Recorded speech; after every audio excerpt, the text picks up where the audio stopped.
Hey, y'all. Thank you, Jen. Oh, my gosh. So I feel like I'm all shaky right now because my allergies are bothering me, and I use my nose spray, and it makes me and I'm drinking a Red Bull. I need to get Red Bull to sponsor me. I really do.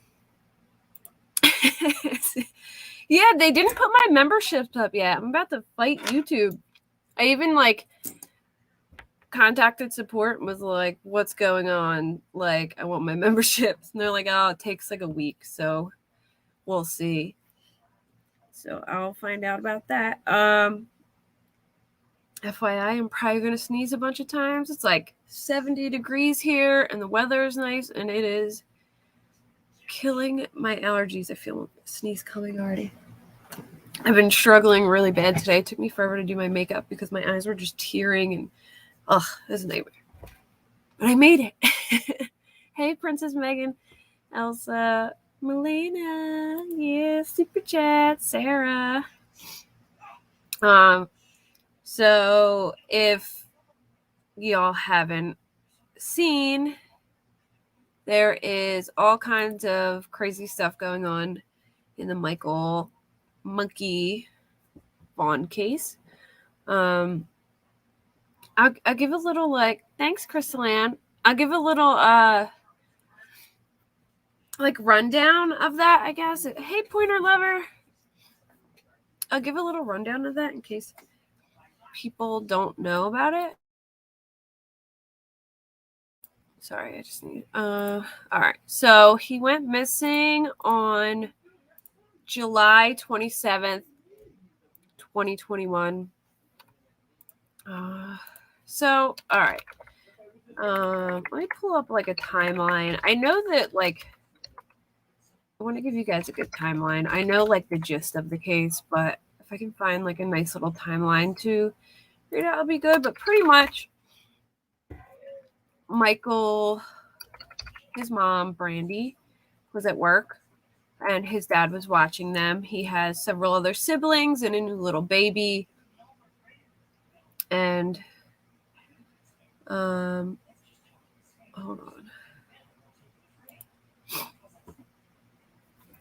Basically, his mother was at work. His dad was, oh, Mel, I love you so much too. I'll have to, I'll put it on for a second for you. But I'll have a whole, oh my gosh, I'm just dropping everything. I'll do a whole show where I wear this though. Mel sent me this. And it's pink. Should I wear it? My hair would be looking nice with it right now. Hey, Beetle Maniac. Oh, all right. I'll wear it a whole nother stream. I'm not prepared for this right now. Hold on. It's stuck in my hair. What did I do? I can't get it out. Oh no. We have a problem, guys. Hold on. Let me get it. I can't see. I'm going to have to use that.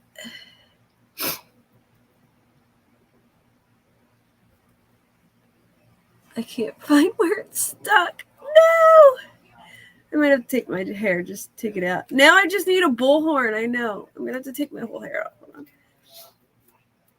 There we go. Oh, excuse me. My allergies are terrible, so please don't mind me tonight. It's nightmare outside. It's literally spring out there. Yes, I am, finally, but my memberships didn't come through yet, Parker. Isn't it cute? It's pink. It's my favorite color. It matches all my stuff. She did a good job with it. I'm monetized today, Beetle Maniac. I finally got my watch hours, which I was waiting for.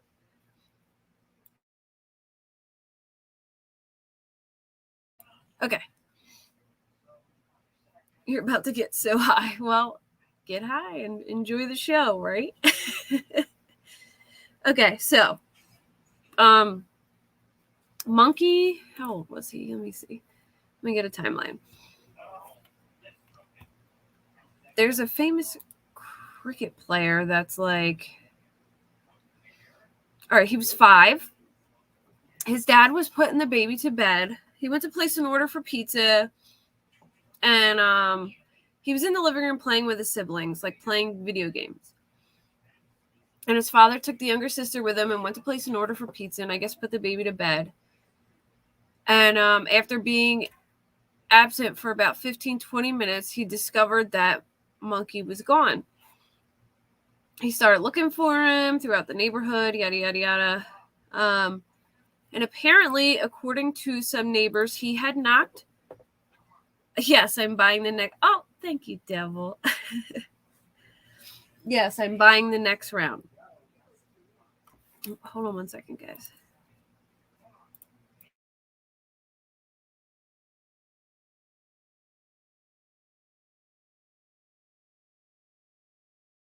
All right, I think I'm good now.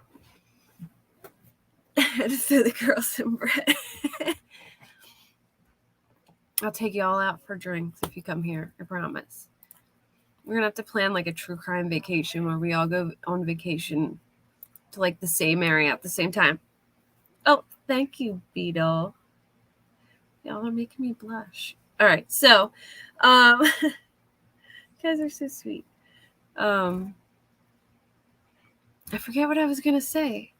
Oh, that's what I was gonna say. Devil gave me a good idea today. So I've been. Thank you, Nina. Yes, I can get paid for my research. Really? You did that? It sounds fun to me. I want to have we should all all our close friend group just all go on vacation at the same time to 5 minutes of work, right? I know I'm working my butt off. To the same place, and we'll just all meet then. We'll just have like a big true crime meet and greet. But Devil gave me a good idea. I've been totally pondering making a reptile channel. Maybe just like a reptile channel and then like hot topics where we can talk about other shit that's not true crime, because there's a lot of times where there's like something really cool that I want to talk about, which I can on my channel, but I try and keep it like strictly true crime. But maybe if we make a lizard channel, I could do like lizard, do lizard videos, and we can do lives and just talk about hot topics or whatever. And I was saying I have been pushing it off because I have to. Hey, Cheryl. I have to do all the branding, like make a banner and a logo and all that stuff. And it's really not that hard. I'm just, being lazy. But maybe I could do it on like a stream. Oh, no, I'm going to sneeze. Hold on. All right, it's going away.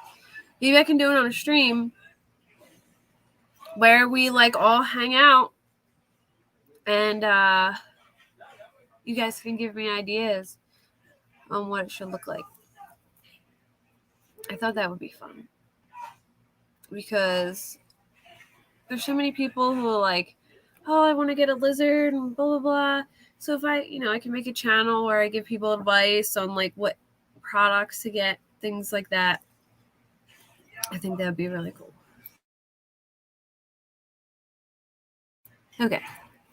Back to my Monkey. Well, his nickname was Monkey, so Michael Monkey Vaughan. A lot of people call him that because that was his nickname. So he's 5. Sorry. Our girl is all grown up. Right? Hey, Risk. I know I need to. I know. Oh, hold on, guys. I'm going to sneeze. Hold on.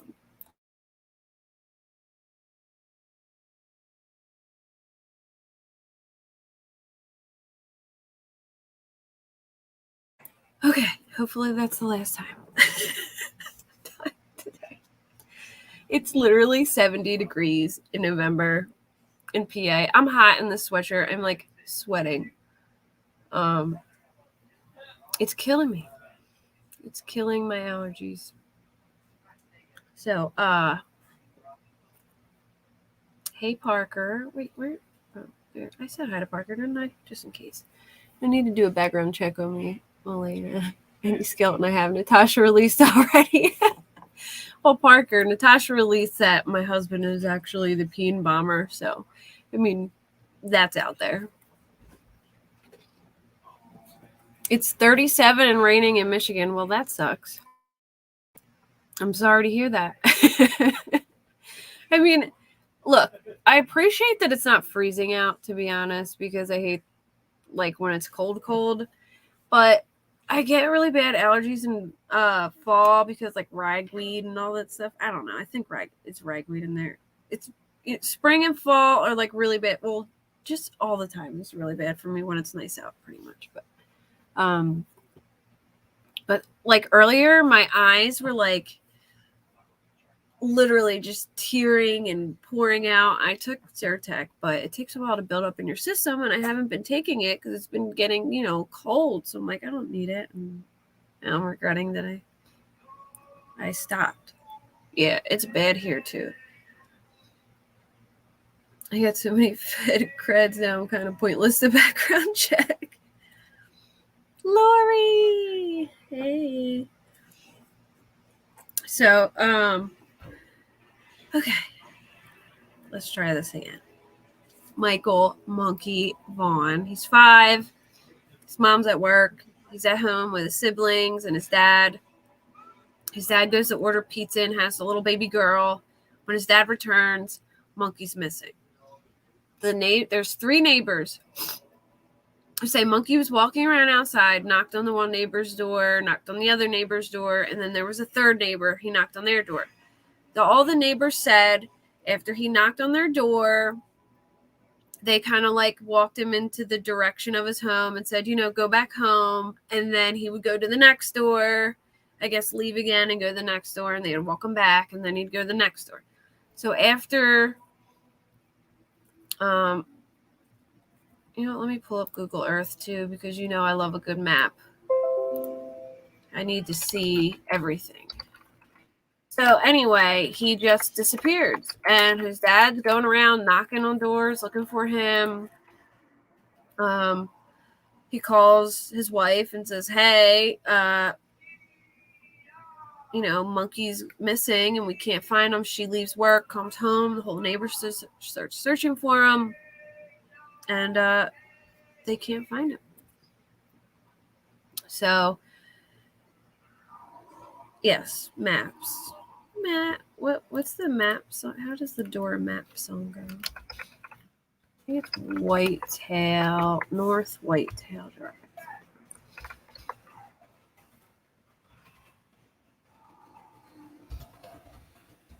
You're not going to believe how close this house is to his house that they are searching. And I'm going to show you some other interesting stuff too that's going to blow your mind. Guy, I think they may be on to something for sure. Okay. This is crazy. Yeah, it is like Summer Wells reversed.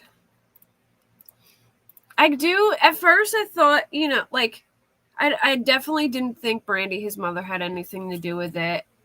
And I don't think that his dad did either. I mean, they said he was out knocking on doors and, so I really do think it was somebody that picked him up.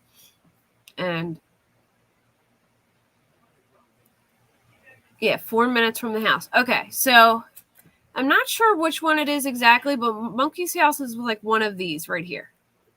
Okay, like right in this area. Okay, and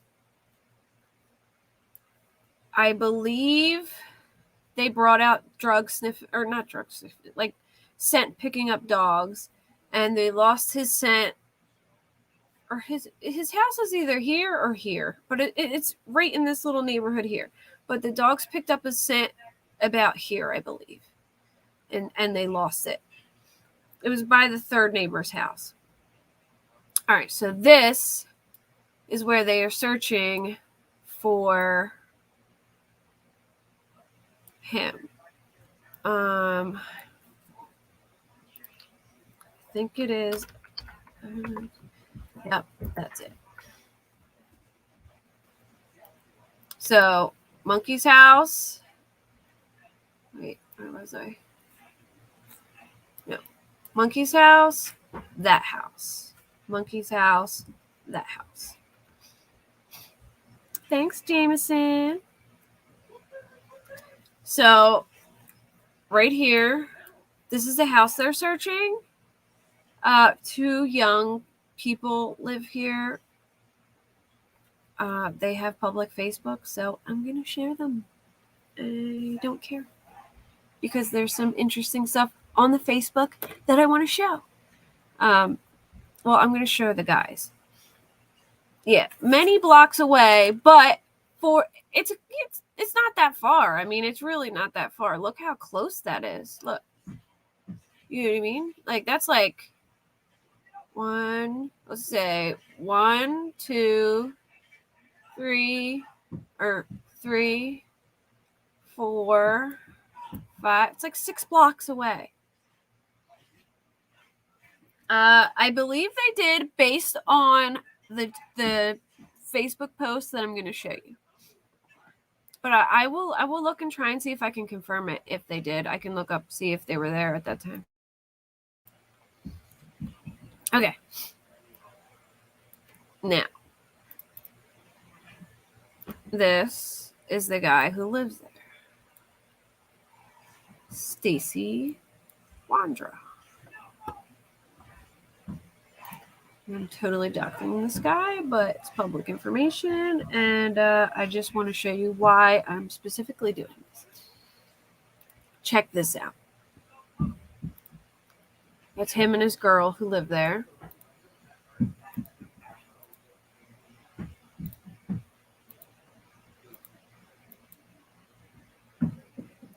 He has his Facebook page, his Facebook profile picture on August 1st, 2021.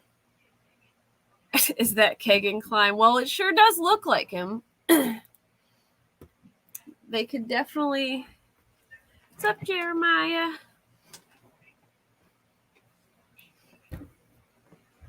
I mean, how weird is that? That they're searching this guy's home, digging up his backyard. They have a credible, according to the police, a credible tip that has led them to search there. He made Monkey his profile picture 5 days after he goes missing. And he said, "Is that you, Stacy?" He said, "No, this is a child that went missing in our neighborhood and has been gone for 5 days and no one can find him. He's only 5 years old." And he shares his missing persons flyer.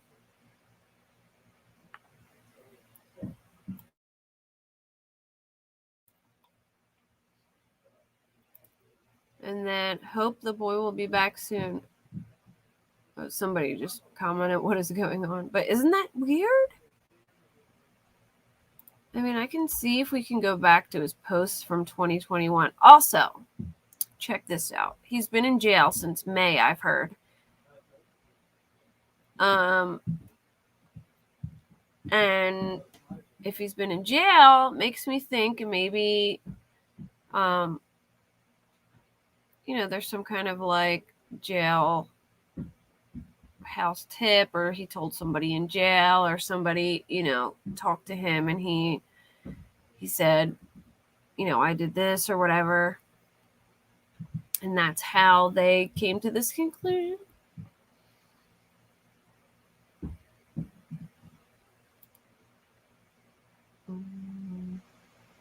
I'm just trying to find around where.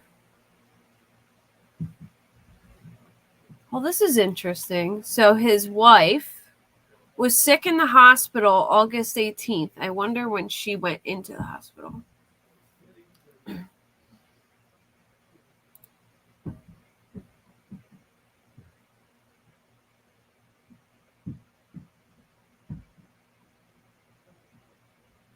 Well, so this is shortly after he went missing.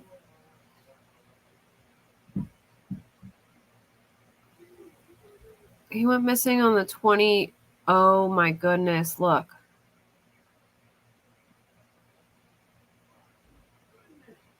All right, so check this out. This is strange. I didn't see this yet, so this is the first time I'm seeing it. On July 26th, the day before Monkey goes missing, he brings his wife to the emergency room. So his wife's gone, and he's home alone. She's in the hospital, it sounds like, because he says she's in the hospital later on. She's not feeling good at all. She's having a lot of pain in her side of the stomach. Been praying for my baby. I hope she feels better.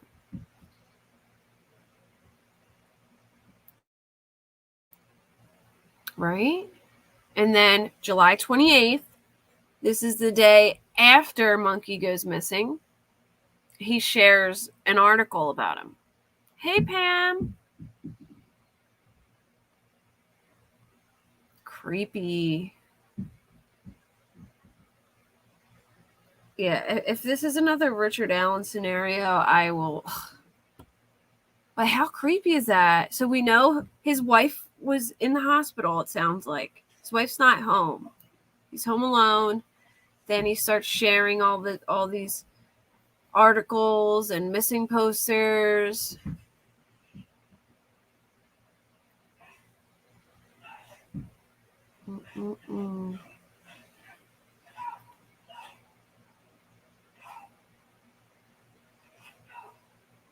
That's crazy.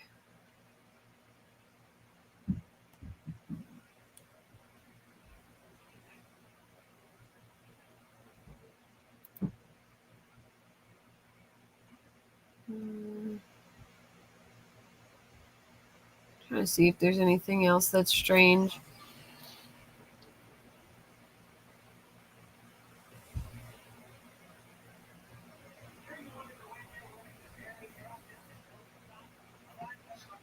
How weird is that, though? Yeah, creep factor 1000 for sure. I didn't even know that. Like, I'm shocked right now. All right, so that's him, and he lives at the house that they're searching. I believe they rent it from the guy who actually owns it. Now I'm gonna have to look up his see if I can check what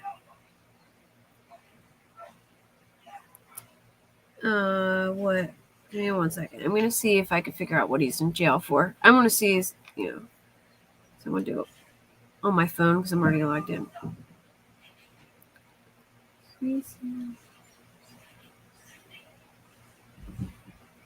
That's crazy to me, though. I mean, I think this is a pretty credible tip. I mean, they're like in his yard right now digging with a tractor, like doing the most.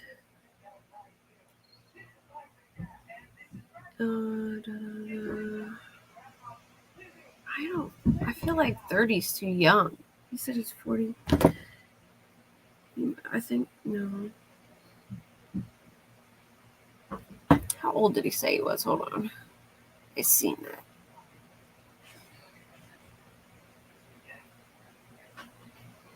Oh, she's 43.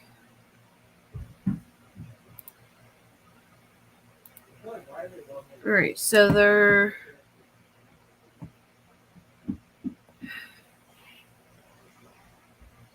I mean, unless he's like way younger than her.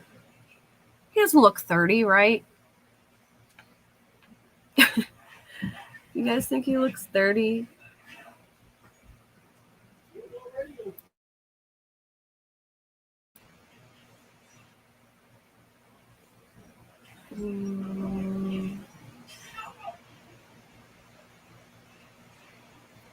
Oh, yeah, I guess it is him. Huh. All right. Because it lists the same address, so he's young then. He's a lot younger than her.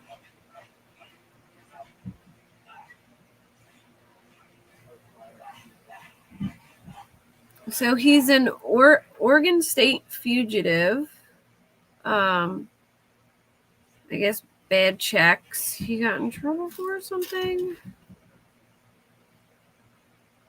It says he's a fugitive in Oregon, but it doesn't say for what. Unlawful possession of a weapon. He's a convicted felon. He's a federal hold charge in 2019.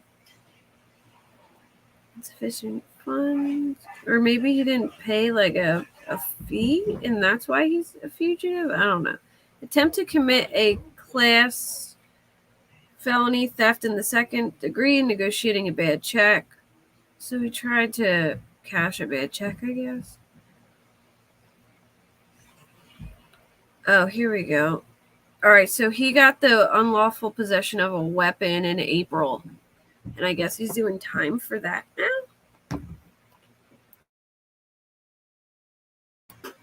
now. His wife, let me see.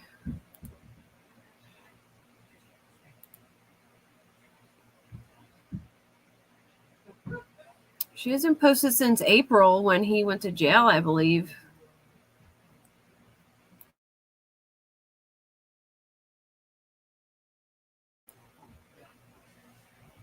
You're so out of the drama, you don't even know who your mods are.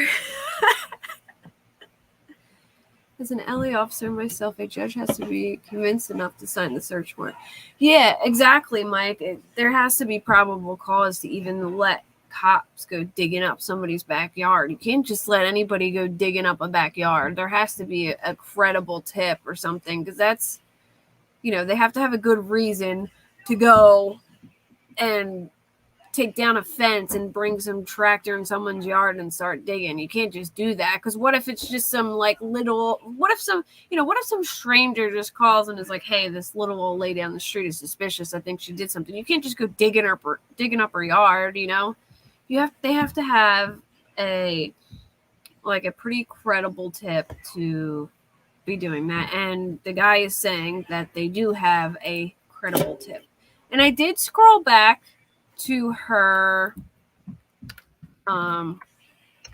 Facebook around that time. I didn't see her really post anything because she's the first person I looked up. But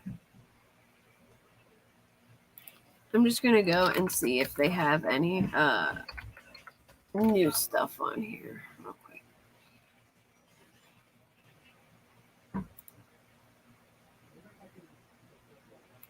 Oh, we can watch this real quick.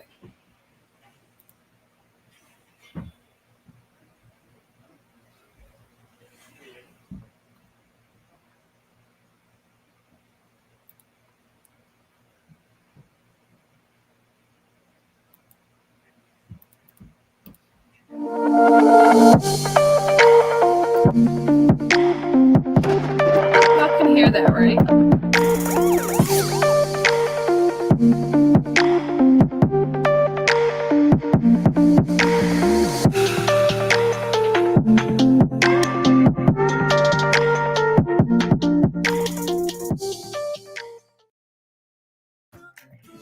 Thank you for joining us here on the Saturday News at 6. I'm Shira Matzow. We begin with that breaking news that we've been following out of Fruitland. That's where crews are wrapping up a search at a home for the night. Fruitland police say the search is all in connection with the disappearance of Fruitland boy Michael Vaughan. And that search is at a home in Fruitland, just about 4 minutes away from the Vaughn's home. Our crews on scene say it's just across the street in another neighborhood. And that's where KTVB's Morgan Romero and Alex Duggan join us live from. And you both have been out there for hours. I know we checked in with you on the news at 5. What are you seeing now? Yeah, Shira, crews wrapped up about 30 minutes ago. We had Fruitland Police out here, Idaho State Police, Idaho Mountain Search and Rescue, as well as some human remains canines. And it is confirmed, looking for the remains of missing Michael Vaughan, affectionately known as Monkey. It happened in this house behind us in the backyard. You can see some heavy machinery there that was digging in this backyard earlier. They demolished a piece of this fence. They also cut down a tree. And Alex was out here a couple hours before me. Alex, what else did you see and what are you hearing? Yeah, Georgia has a lot in Colorado. The backhoe that we have right here was digging up the backyard. We were in the backyard of a neighbor's house looking in. The investigators were all in the backyard. I mean, we had Idaho Mountain Search and Rescue. We had Idaho State Police. We had Fruitland Police. And, Huff said they haven't found anything yet, but they're going to keep searching. They're going to be back out here tomorrow morning, bright and early. And, we know that a credible lead had sent them back to Fruitland originally. Exactly. Reiterating again, Chief Huff calling this a very credible lead, and that's what led them to this home on Red Wing Street.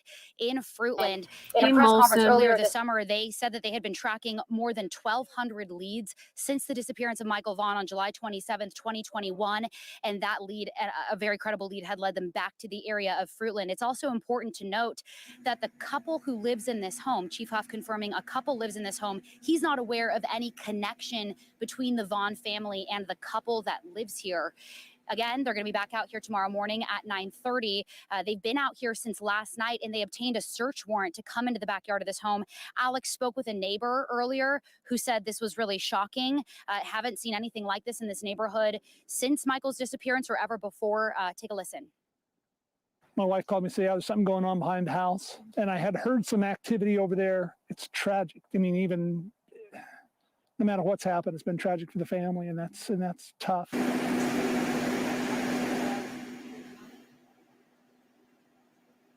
And the neighbor said that, police had searched his home as well. They searched his garage, and, they were looking for a scooter. They showed him a picture of a kid's scooter, and he said he hadn't seen it.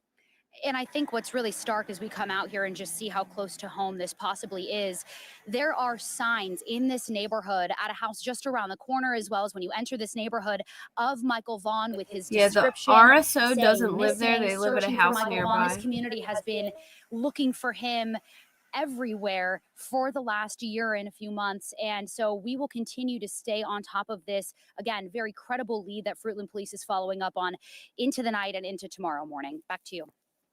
Thanks, Alex and Morgan. Again, the crews wrapped up about 30 minutes ago. They'll be back out there tomorrow morning. I think, personally, they should check that big ass field. I changed to what? Near his house. Hold on. Check this out, right? Just my opinion. It just looks like a place. Like, it doesn't seem like somebody would just go bury a kid in their yard in a neighborhood like that, even though they have a privacy fence. But, like, this place, let me show you.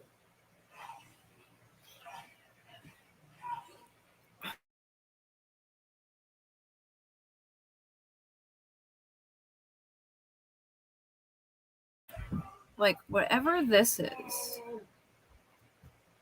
Well, maybe it's a work site, so maybe not. But look, there's like a road, and it just leads, like, is this like a logging spot or something?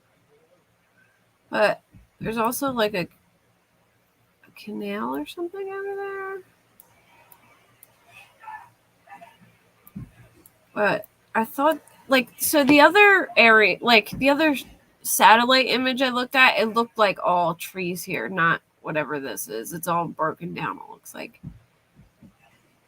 But that, I feel like that would have been like a, place somebody would go, or in this crap here. Oh, the Snake River is right there too. Ugh. Makes me sick to think about. What is this, like farm fields?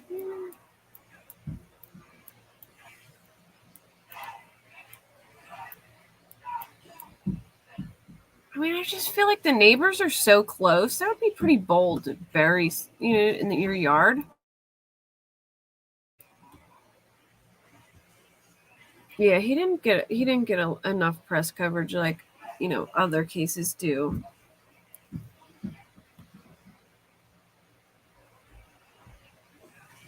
No, it's in Fruitland, Idaho. The guy you mean? The guy I was looking up? He is a fugitive. Like, he didn't live in Oregon at the time. He's just, I guess he has charges in Oregon, and he's considered a fugitive because he didn't, like, pay his fees, or I don't know. But I believe he had to have lived here at the time, because he said, it was last year, last year. He said, there's a kid who went missing close to where like down the street from where I live or whatever, Oh, Beetle. For links, guys, sub to Positively Parker and Jennifer the Hooligan. They're both in chat. Beetle Maniac, if it's easier, you can just do like, like this. Let me show you. There you go. How Sarah did it. She did like exclamation point Jen, and then you could do exclamation point Parker, and then I'll just share the link. It's easier for you to do that. I gotta add some like more commands to make it easier. Yeah, Summer Wells really did dominate the headlines, and it just turned into such a circus that it really like overshadowed any other cases, because it was so crazy in 2021. Like all the summer stuff just totally overshadowed a lot of stuff.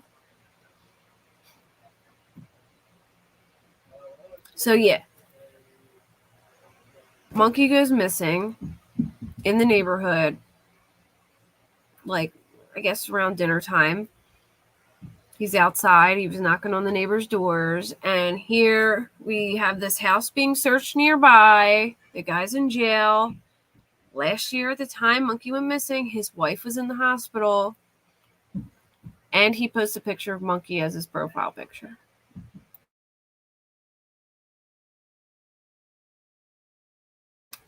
You know what? I will say from like my experiences, I think certain cases get more coverage depending on certain things. One is if like they're missing, if they have social media presence, because the more stuff you can find out about the people online, the more things you can look into and start questioning and stuff. So I think that's big. Or if they're families, whatever, there's got to be some kind of thing like that. Usually blonde girls get a lot more attention than any other race or gender, really. And like if they're missing under suspicious circumstances, that I think piques a lot of people's interest too, because it's kind of like, where are they? Who done it? People want to know, and they're on their edge of their seats waiting to find out, kind of thing,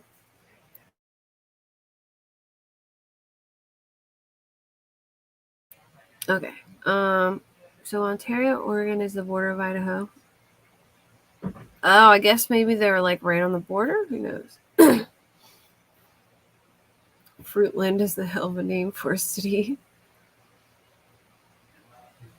Yeah, unfortunately, that's how it goes, Yeah, it has to. Yeah, that's too true. That's true too, Rambro. It has to be some kind of thing you can identify with. You know what I mean? Like, if you can identify, you can relate to the family somehow or whatever. Hey, LFT. I like to listen and clean too. Oh, all right, let me check my DMs. Hold on.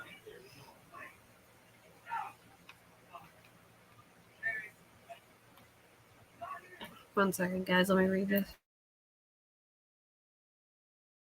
Is this a court? Oh. Oh. So she was indicted?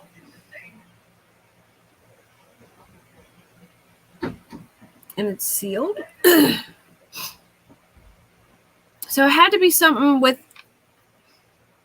the husband too, because that's his wife. I wonder if she's in jail as well.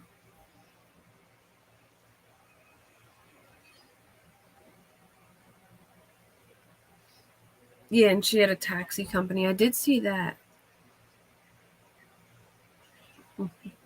So Sarah, his wife, had like a taxi company called like Faith, Hope, and Love Taxi Service or something. Yeah, I'm guessing it might have to do with why her husband's in jail. Something about maybe weapons or something, because he went to jail in May. So she may be too, for all I know.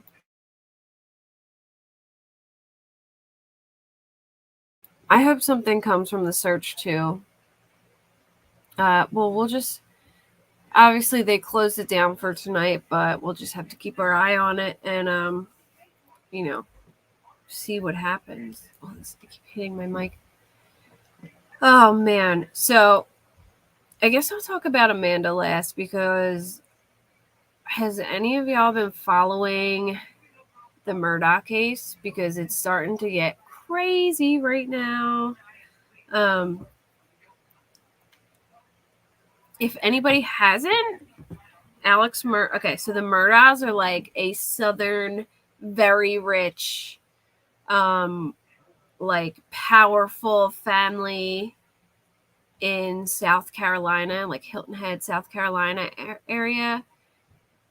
His family has been like, they've been like the DA of that town for years and years and years and years. Like,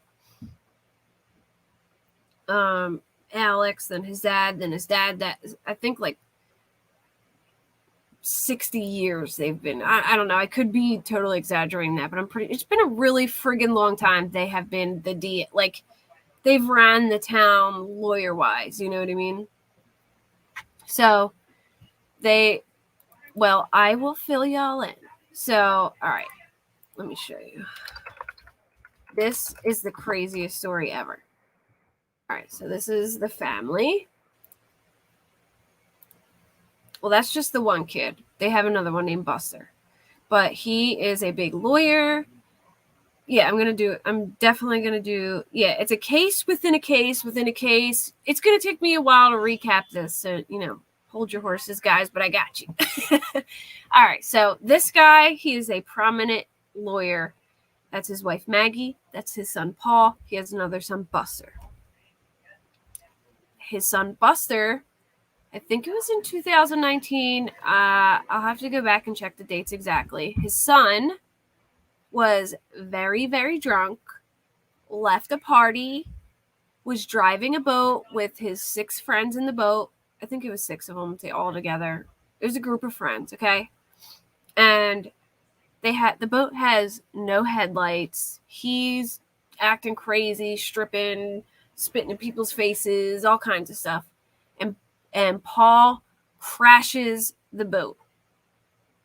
So the boat crashes, and a girl named Mallory Beach flies out of the boat, and they can't find her. It's dark. They search the water. They can't find her. This is her. Okay, so they all go to the hospital. Alex gets there, tries to do damage control for his son, blah, blah, blah. You know the whole deal. It's a family of lawyers. And things start unraveling for Alex Murdaugh here. So his son, they sue his son for, I believe, civil, and I don't remember. I think criminal charges too. He was ready to go to trial for it. And right before his son goes to trial for it, Paul and Maggie turn up dead. The other brother, he survives, but these two are brutally murdered on their mansion property in South Carolina.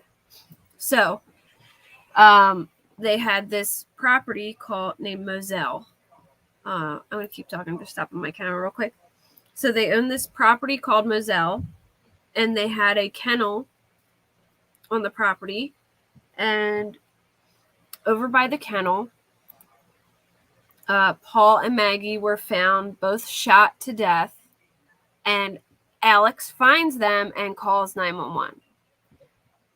Let's listen to the 911 call because y'all need to hear this. All right, so let's just tell you guys now. He is arrested for their murder. Just before I play this call, just keep that in mind.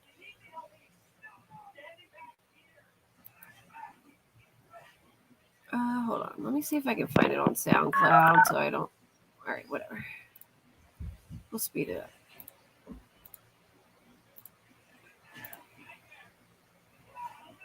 All right, here we go.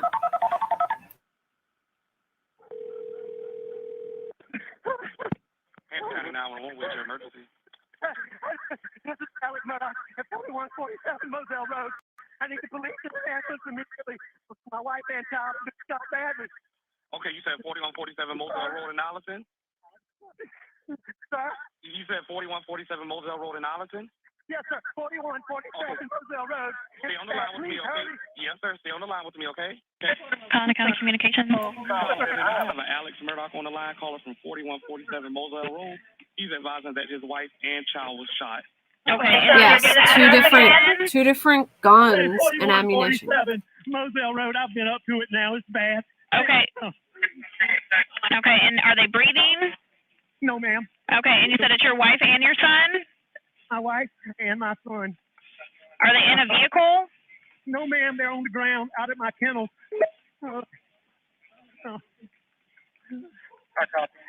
Okay, and did you see anyone? Okay, is he breathing at all? No. Is she? Okay, do you see anything? Do you see anyone in the area? No, ma'am. No, ma'am. What color is your house on the outside? What color is your house on the outside? It's white. You can't see it from the road. Okay, is it a house or a mobile home? So I don't think you'll be able to hear it on here because it's kind of low. But if you listen to this with headphones, in the background, you can almost hear him say something like, Paul, why did you have to get involved? Or why did you get in the middle? Or something very like, Paul, why did you get involved? Or something like that. Y'all have to go back and listen to it with headphones. But I'm telling you, he definitely says something like that. They were found. Paul was shot with a shotgun. They were both killed. Paul was shot execution style with a shotgun in his face and chest, I think. And Maggie was shot from far away. Well, not far away, but from a distance. And then after she was already on the ground, shot, they walked over and shot her, like, from above. Yeah, Paul was hammered. He was drunk as a skunk. He was stumbling in the bar. Like, they basically all collaborated that he was drunk and he was driving the boat. Hey, Kayla. And so basically, because of Paul doing that and him going to court, they started looking into Alex Murdaugh's finances and stuff because they were going to sue him. And that's where kind of things started unraveling because Alex Murdaugh is in a lot of shit. And it's just starting to come out, which I will go over.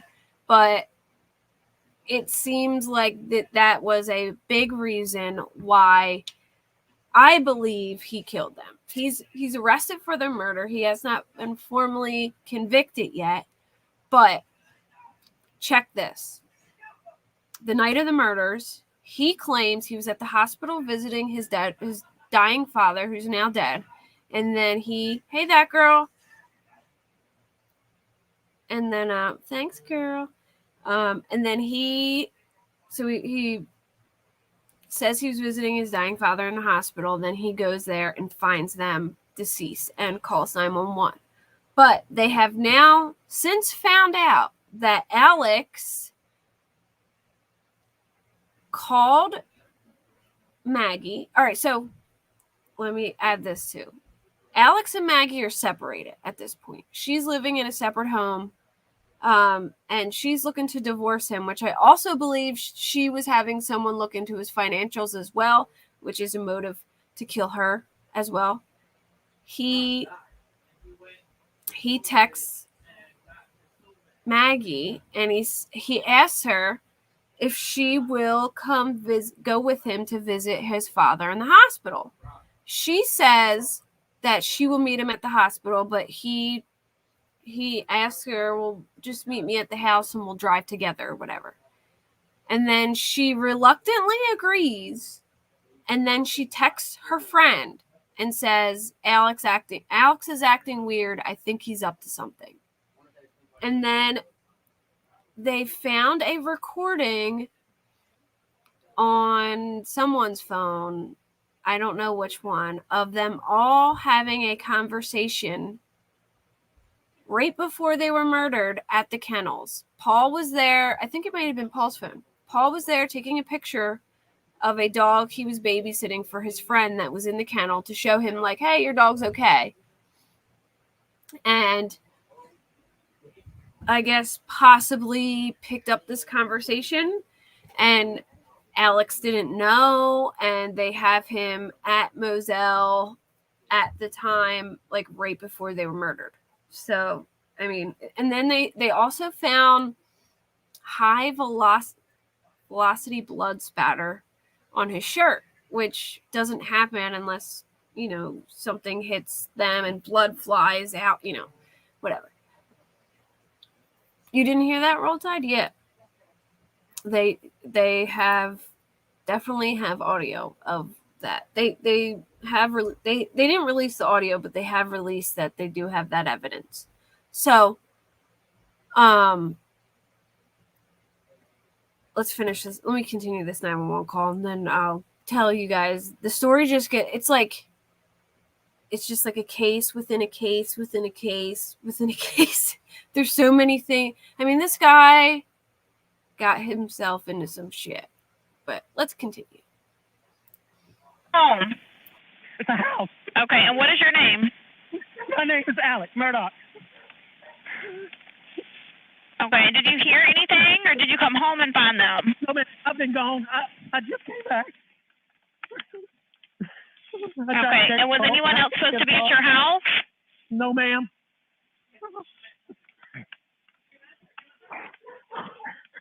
Please hurry. We're getting somebody out there to you. Okay, what is her name? Maggie and Paul. Maggie is her name? Yes, ma'am. Okay. And please hurry. We're getting somebody out there to you. Me asking you these questions, don't slow them down, okay? And you sure they're not breathing?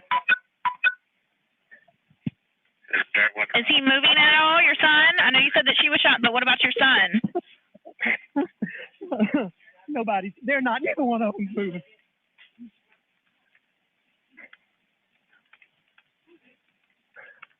What is your telephone number?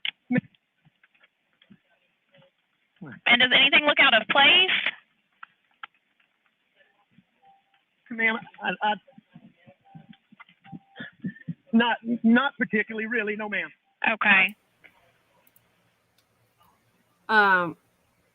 So mind you, you know, he does a pretty good job at sounding distressed. I'll say that. Like, he had me convinced. I mean, he really had me feeling bad for him in the beginning. Are they close, ma'am? Yeah, they've been en route with you ever since you've got on the phone with me. I have multiple people coming out there to you. Okay. I don't want you to touch them at all, okay? I don't know if you've already touched them, but I don't want you to touch them just in case they can get any kind of evidence, okay? I already touched them trying to get to see if they were breathing. Okay. Well, I just don't want you to move anything just in case they can get any kind of evidence, okay?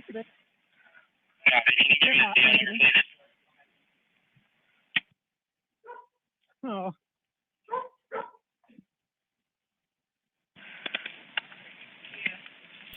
You can hear. I'm gonna call. I need to call some of my family. You can hear the dogs barking. Well, do me a favor for me. Whenever you see the officer or the medics, because they're all coming to you. Absolutely. Okay, but we have them come in. Turn on the flashes on your vehicle so they can see you. Okay. You got the flashes on for me? I do. Okay. All right. Just whenever you see them.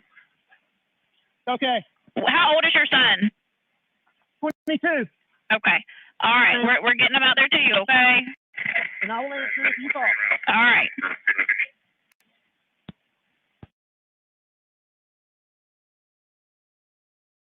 All right. So things. Let me see. I don't remember how long it was till after this when. All right. So not long after this, there's all these reports start swarming the internet. We're over here thinking, oh my gosh, poor Alex Murdaugh. Someone killed his family. He must have screwed somebody over or put away someone's family member, you know? And that, or maybe it's someone trying to get revenge for Mallory Beach's death. Then reports start coming out that Alex Murdaugh was shot in the head Yeah, 3 months after his wife and son were killed. So they're like, what the hell? He was shot in the head. Now someone's going after him. You're not going to believe this, y'all. All right, hear me out. I'm just going to stop the screen because I'm so serious right now. He got caught at his family law firm. There's like three different families in the law firm stealing millions and millions of dollars. They find that out, and then suddenly, or I don't remember what, the chicken or the egg, whatever came first, if he shot himself first and they found out, like he knew it was coming and he did that. But this man set up his own suicide. The report comes out that he gets a flat tire on the side of the road. He's changing his tire. Some crazed lunatic pulls up and shoots him in the head. Well, then we find out that his car has those tires that, that like will keep driving even though they've been pierced. I mean, the guy's rich. And that it was his own knife, and that he hired his drug dealer to shoot him in the head because he wanted to die and give his life insurance policy to his oldest son, Buster. His only surviving son. Run flats. Yes, that's what they're called. This man shot himself in the damn head. I'm not even kidding.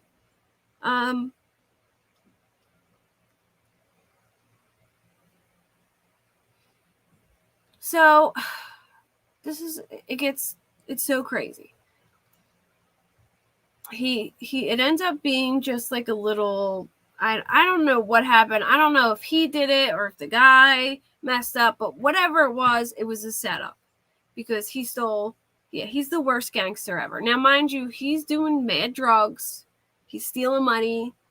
He kills his wife and son. At this point, nobody knows he killed his wife and son, but everyone's kind of like, well, maybe he did do it now because he shot himself. Like, after we found out that it was intentional, they were like, okay, something weird's going on. Is he trying to make people feel bad for him and think people are after them?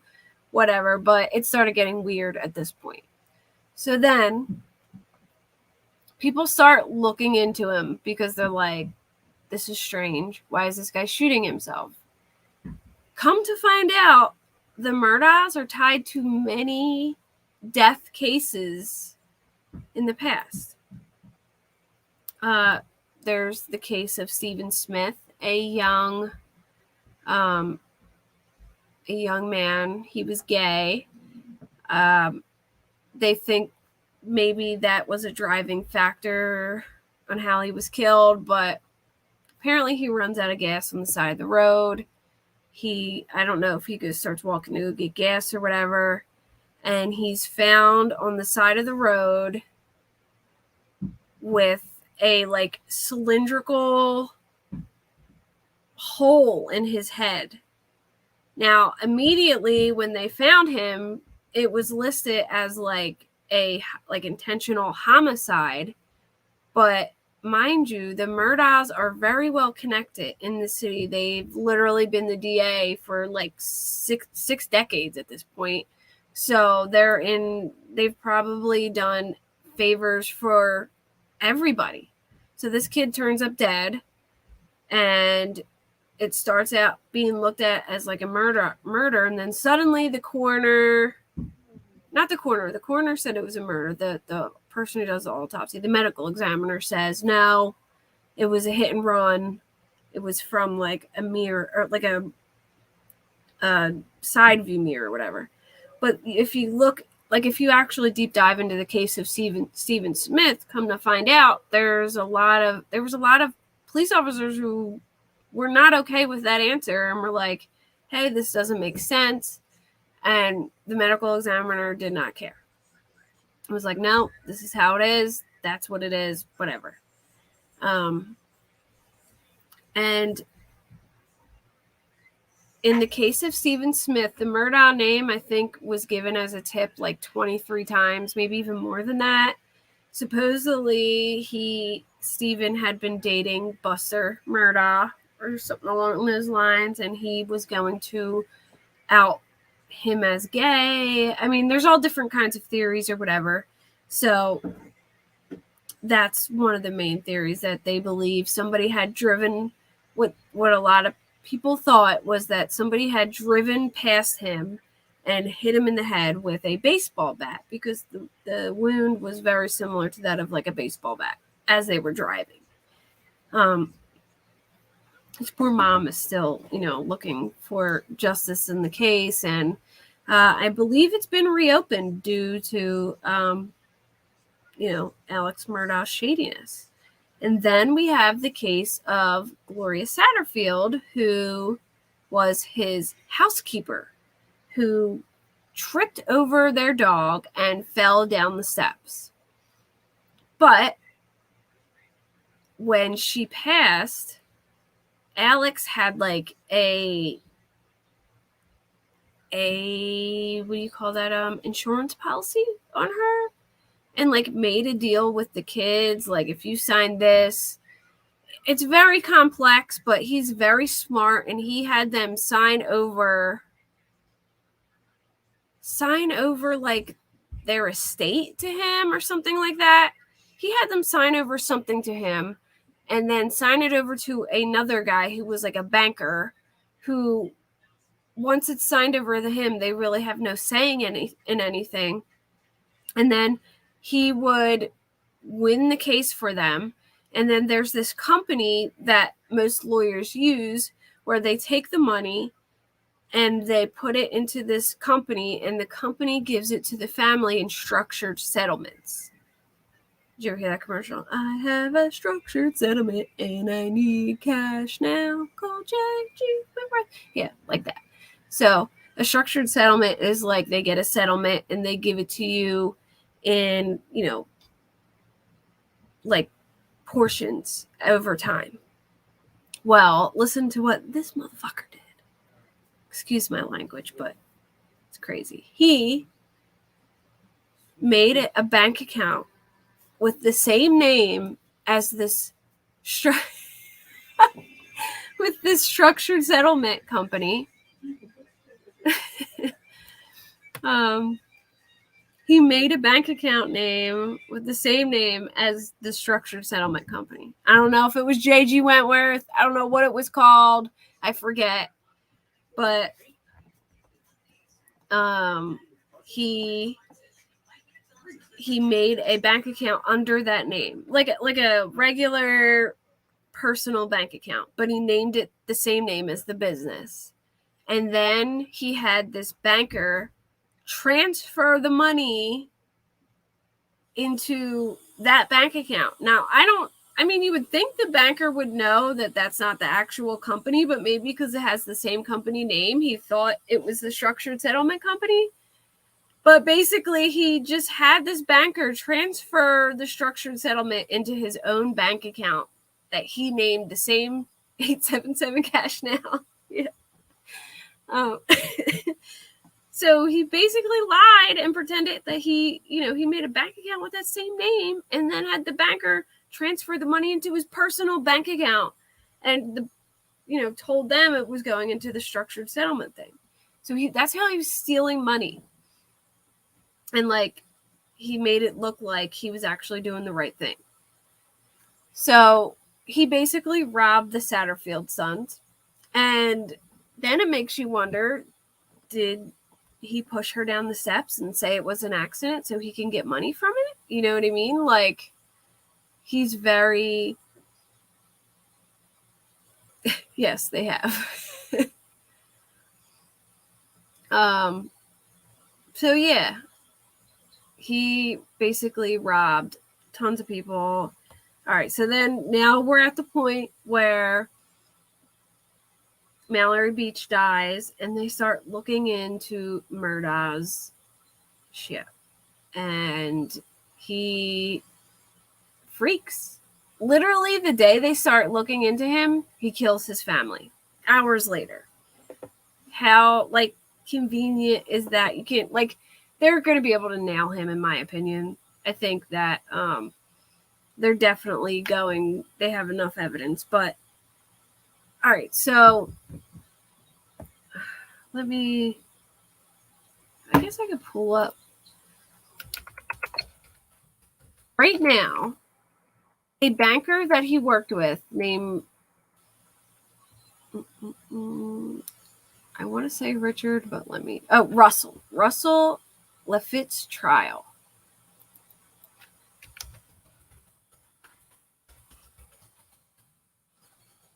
So,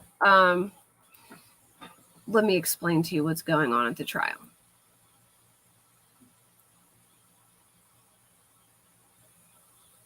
All right, so basically, Russell's lawyers are trying to say that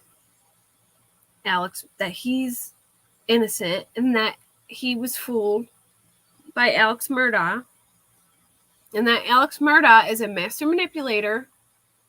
And what the defense said, Alex Murdaugh took advantage of Russell just as he did everyone else. He took advantage of people's good faith. He took advantage of people's trust. He also described Murdaugh as a master manipulator and a world-class con man.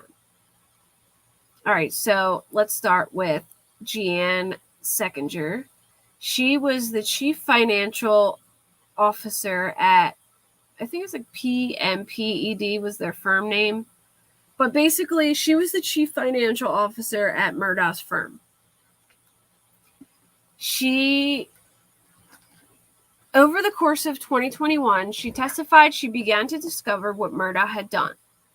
First finding he hid money he owed to the firm, and later discovering that he'd taken client money too. Her suspicions that something was amiss began in April 2021.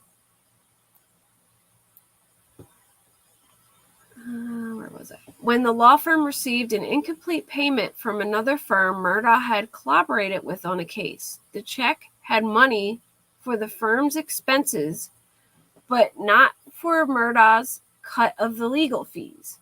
All right, so in a nutshell, how it worked is like all of the lawyers that were part of this firm, they would make all the money, and then they would put all the money they got into a family bank account. You know, like all the settlement money they got, they would put into this bank account. And then from that bank account, they would give out the settlements to their people, whatever, their clients. Well, Murdaugh was funneling his clients' money not into that bank account, but into other bank accounts. But they didn't know. They thought they were getting Murdaugh's money from the trials.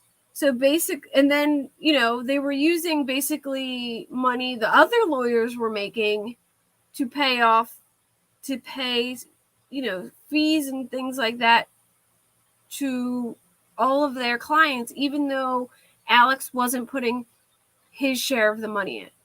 That they didn't know he wasn't putting his share in the money in, if that makes sense. So, and then whoever was like the top grossing moneymaker would get, they get their payout and their paycheck or whatever, and they would get like a bonus. Well, so in April 2021, she received an incomplete payment from another firm Murdaugh had collaborated with on a case. The check had money for the firm's expenses, but not for Murdaugh's cut of the legal fees. For weeks, Seckinger said she struggled to get a satisfactory answer about the money Murdaugh owed the firm. Then, on June 7th, 2021, she confronted him in his office, asking for proof the other law firms still had the money. Because he would say, like, oh, they just haven't paid us yet. They still have the money, blah, blah, blah. And then as they talked, she said Murdaugh got a phone call informing him that his father had entered hospice and the meeting was cut short. That night, Murdaugh's wife and son were found shot to death.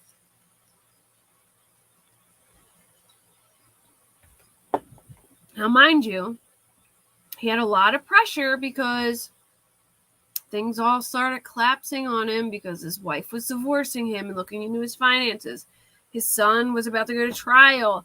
They were going to start looking into his finances. And he knew that the firm started looking into his finances because of the son, and they wanted to make sure that everything was, good before he got sued, because it would be a liability to him, So she started looking into it. She confronts him, and that night, his wife and son are killed. Seckinger didn't conclude that Murdaugh was stealing money from the firm until months later, on September 2nd, 2021, when a member of her staff found a check on Murdaugh's desk. It showed the lawyer had received fees from the case she'd asked about in April and sent part of the money to his father. So he did get paid. He just didn't put it in the firm's joint bank account, which that's where all the money is supposed to go, and he was keeping his money out for himself. But that means the other lawyers are paying his expenses because his money's not being put in there. So he's basically stealing from the other lawyers. Seckinger said she didn't believe Lafitte played a role. He was her brother-in-law. So mind you, the banker who's on trial now, Russell, is the chief financial executive's brother-in-law, and she trusted him implicitly. Norris Lafitte, a board member at Palmetto State Bank and Lafitte's first cousin once removed, he testified he voted to fire Lafitte in January. He said Lafitte couldn't keep the job in the face of evidence he'd converted client checks to Murdaugh's benefit, and he said he felt Lafitte's fiduciary responsibility to the bank has not been served at all by these dealings. So I don't know exactly how he was doing it, but he was basically like he was the guy who Murdaugh would make the structured settlement bank account with the same name, and then that banker, he would sign everything over to this banker's name, like estates, whatever he could, and this banker would then send the money into his bank accounts or whatever. Ronnie Crosby, one of Alex Murdaugh, where was I? I'm just baffled by all of it, Norris said. We had to get rid of him. He lied to the board. Ronnie Crosby, one of Alex Murdaugh's former law partners, he testified that their firm didn't notice that Murdaugh was stealing client money because they simply couldn't see where the funds were being diverted. Crosby pushed back on the suggestion that the firm and its accounting office were fooled by Murdaugh's scheme. Instead, he said it was hidden from them. Crosby was frank when asked how he felt about his longtime colleague and his alleged crimes. Murdaugh fooled us about who he was. He was somebody other than who we thought he was. Jan Malinowski, Palmetto State Bank CEO, he acknowledged the bank's board, comprised largely of family members, met in 2020 to evaluate the bank's future. That included taking steps to find out what the bank was worth, he said, though he denied some family members indicated they wanted to sell. All right, hold on. So basically, this banker's on trial because he was, funneling money for Murdaugh and helping him, do these things and lying about it. And he wouldn't have been able to do a lot of the stuff without this guy, But that guy is saying that Murdaugh had him fooled as well, and that he,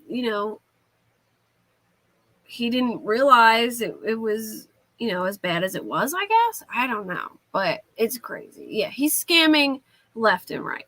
But it paints a picture that, we haven't really got to see before. If you've been following this through the financials, we knew there was a lot of financial stuff going on, but we didn't realize that he literally got confronted about his financials on the day that he killed his family members, allegedly, which I'm pretty sure he did. But, yeah. And he was on all kinds of drugs, and after when Alex had shot himself, he like put himself in a drug rehab. It's a whole mess, but I can't wait for Alex Murdaugh's trial, but I'm pretty sure there's going to be a lot of banker trials because there's got to be more bankers involved to an extent. I mean, the guy, I feel like, had everybody in his pocket, you know. Seconder testified in South Carolina District Court that hours before the shooting, they confronted him. I'm trying to see if there's anything I missed. But yeah, he was stressed that he was about to get caught for all kinds of stuff. All right, so Russell Lafitte is charged with conspiracy to commit wire fraud, bank fraud, and misapplication of funds. The man accused of helping Alex Murdaugh and suspended attorney Corey Fleming, so I guess there's another attorney that's very involved, divert nearly $2 million from clients. $2 million. And a lot, yeah, it's kind of like Tom Girardi. Yeah, it does give me Tom Girardi feels without, I mean, with murder though. You know, Tom didn't kill anybody. Nah, I doubt he's gonna get drug court either, but it's gonna be really, I feel like they got a lot of evidence against him. I really do. Like, I would love to hear, I mean, how shitty of a human must you be to be so worried about your image and about your money dealings that you kill your wife and kid? I think he felt like if he killed his wife, like if people thought his wife and kid and dad all died at the same time, that they would ignore, they would not worry about his financials and worry about that, you know? They'd be like, oh, fuck, looking into this guy, you know what I mean? His family just died. I think that's what he was trying to do. So this guy's like stone cold, has no heart, like literally killed his family because he was about to look like a shithead. And I mean, regardless, he still looks like a shithead. I guess he thought he was too smart, could get away with it, but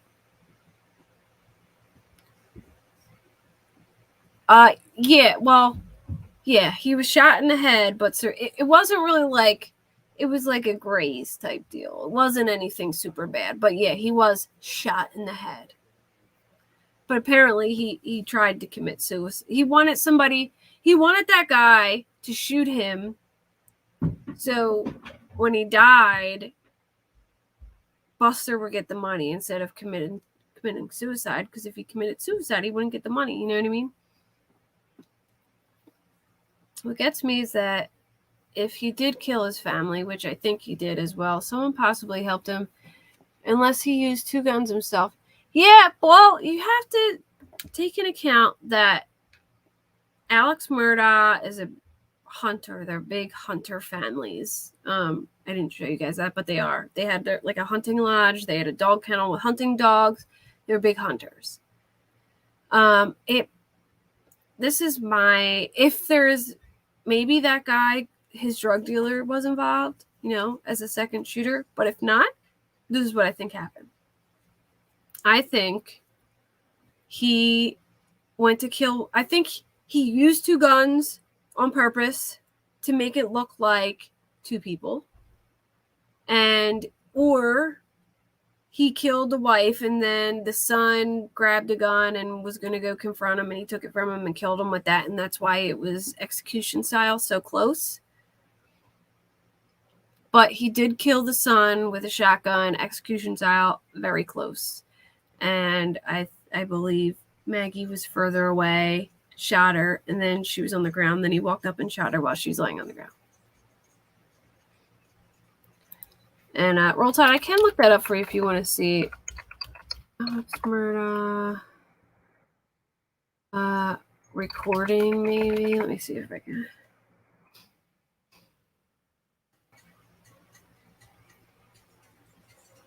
Here we go.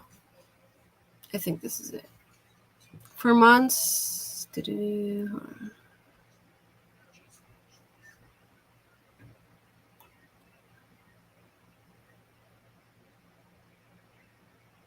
Oh no, that's one not.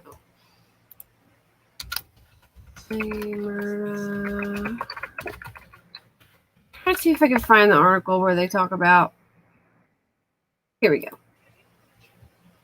This is what I was. Let me show you. I'll show you this article real quick. This is what I was talking about. Roll Tide.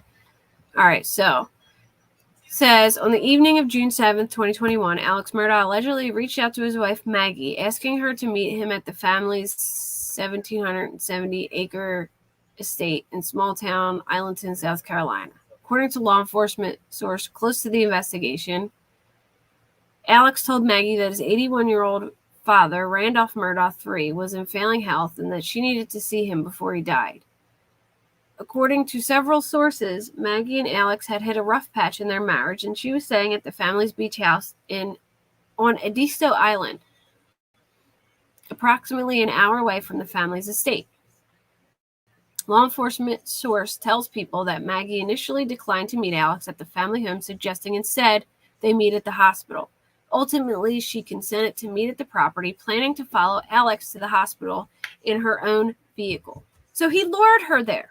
Mind you, he lured her there. On her way to the house, Maggie allegedly messaged a friend saying that something about her husband's behavior felt fishy, the law enforcement source says. He's up to something, Maggie allegedly wrote to her friend.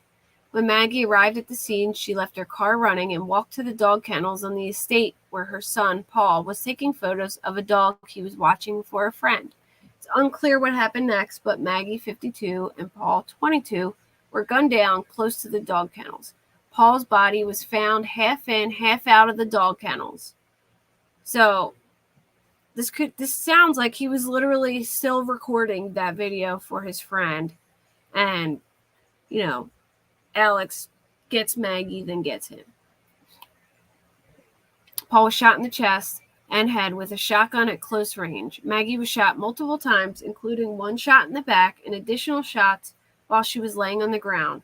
She had been shot with a .300 blackout ammo from an AR-style rifle. Both of them were pronounced dead at the scene.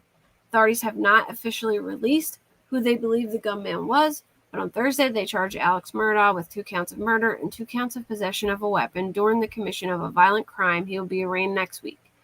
Investigators with SLED have not divulged what evidence they have, but the law enforcement source tells people blood spatter allegedly found Alex Murdaugh's clothes indicates he was at the scene of the murder and not visiting his father at the hospital, as he later claimed. House attorneys have not returned people's calls for comment, but they maintain his innocence in a statement. Alex wants his family, friends, and everyone to know that he did not have anything to do with the murders of Maggie and Paul. He loved them more than anything in the world. Now, mind you, I believe early on in the investigation, they had found a cell phone on the side nearby. I think it was Maggie's phone, though, but maybe he grabbed Paul's cell phone and chucked it out the window or something, and they found it. But yeah, I did, Molson Man. I touched on them. I'll explain the gist of Gloria and Stephen Smith.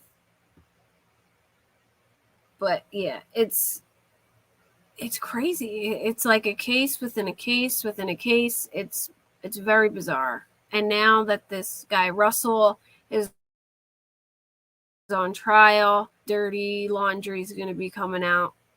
So we'll have to keep an eye on this. Oh, here we go. And I'll just read this. I'll finish reading it because it talks about all the other stuff. Most of them for alleged financial crime,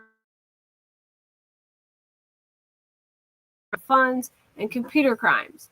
Authorities allege that he also defrauded the family of his former housekeeper of a $4.5 million insurance settlement after she died in a mysterious slip and fall accident at his home.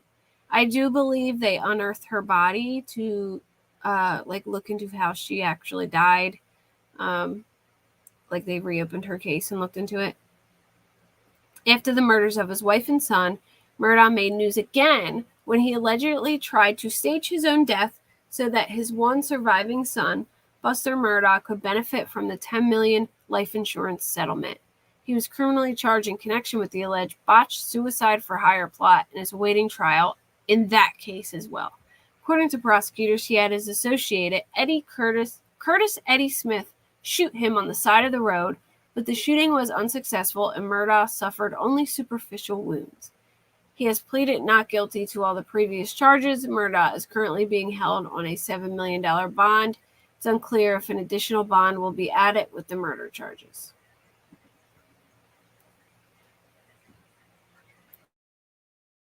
Oh, yeah, Mike. He had his hands in all the cookie jars, put it that way. And, okay.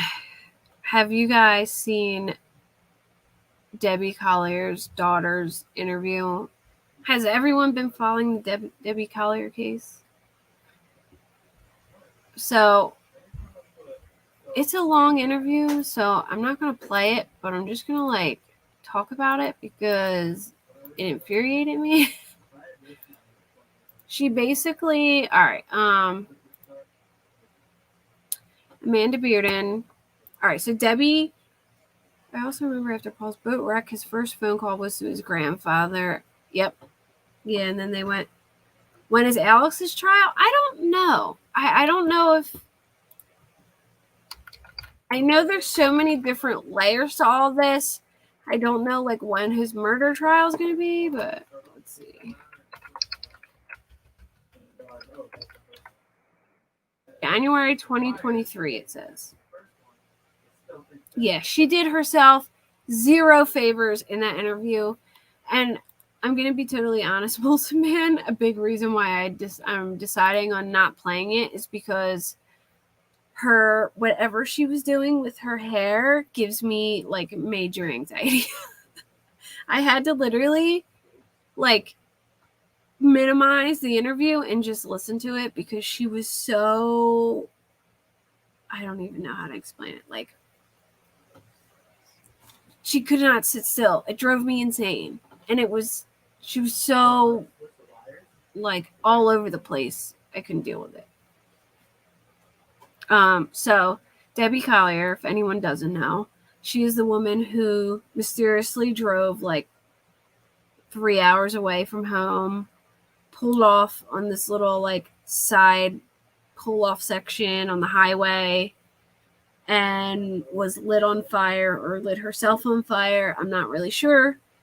And was found clutching a tree, nude or without a top, maybe, burned on her abdomen. Cops were very adamant. They felt that it was a murder. And now it sounds like they may be winding it back because they couldn't find a gas can there, and they went back and supposedly found the gas can. So now they think it's possible she could have done it, but I have another theory. All right, so she did go to the dollar store and buy a poncho, a tarp, paper towels, a lighter, and all these things were found used in lighting the fire, which I do think is weird because a tarp, what is, I don't know. I don't think she did it to herself. I don't, it doesn't make any sense to me why, if she wanted to unalive herself, why she would go in the woods and light herself on fire. Why not just do it some other? I don't know. It just doesn't make sense to me. Nothing makes sense to me. And right before she supposedly unalived herself, she sent her daughter a $2,385 Venmo and said, they won't let me go. The key is under the blue flower pot. Love, Mom. Now, if she was unaliving herself, why would she put her family through all of this and write, they won't let me go? Why would she do that? Why wouldn't she just say, I love you, here's money, and it's under the flower pot. Why, if you were going to do this, why make your family think that somebody else did it and say they kidnapped you, made it like they kidnapped you? It just doesn't make sense to me. Why would she do that? Like, why would she make it out like, you know what I'm saying? Like, why would she make it out like somebody kidnapped her if she did it to herself? None of it makes any sense to me. I think it's really strange that she Venmoed her daughter. And apparently, according to her in the interview, so does her family. Because she claims that basically the majority of her family thinks that she did it. And they went up and told her to her face. And her brother, it sounded like she alluded that her brother thinks she did it too. And he's no longer talking to her. That he's disowned her. And basically, from what it looks like, the only people who are supporting her right now is her boyfriend and her cousin who did the interview with her. I also think it's strange during this interview, she said many times that Andrew was a good guy. Like, she was really pushing, like, please like Andrew. He's a great guy, guys. Like, why are you pushing so hard for us to like your boyfriend? What does this have to do with anything? It's just strange to me that she wants people to like him and think he's a good guy. So bizarre because so many people went there, never saw a gas can, and then, So here's my theory. And I probably shouldn't be saying this because if it is what's going on, I'm giving it away. But I think, all right, so Jeff is mad, her son, because the cops supposedly laughed at him when he was asking about what happened. And they are basically alluding to him that she unalived herself. And he doesn't believe that either. Like, he doesn't believe that she unalived herself, and he's not buying it. Now, here's my thing. What if the cops... Because here's what's strange, too, before I say this. Supposedly, somebody internally in the police department leaked that to the press that she may have unalived herself, and that's the angle they're going. And the son was really mad, like, why are they leaking information about my mom's death? And he called the sheriff and, gave him a piece of his mind about it. But what if they purposely leaked that information? Because they wanted the person that they suspect to loosen up a bit. And if that's the case, it's working. Because she's out doing interviews now thinking she told them that the police have cleared her and cleared her man. And what else did she say? They've been cleared. She really talked about herself a lot. Me, I. It was really like just her talking a lot about herself, and it was really annoying. She talked about her mental health struggles. She's supposedly bipolar. She said she's really mean to her boyfriend, and she's gotten some fights with him because of how she acts and that she snaps. She also said that she was living in Maryland with her brother, and they got into some fight, and he disowned her, and she moved home 2 days before her mom goes missing, which is super shady. So there's just too many coincidences around her for me.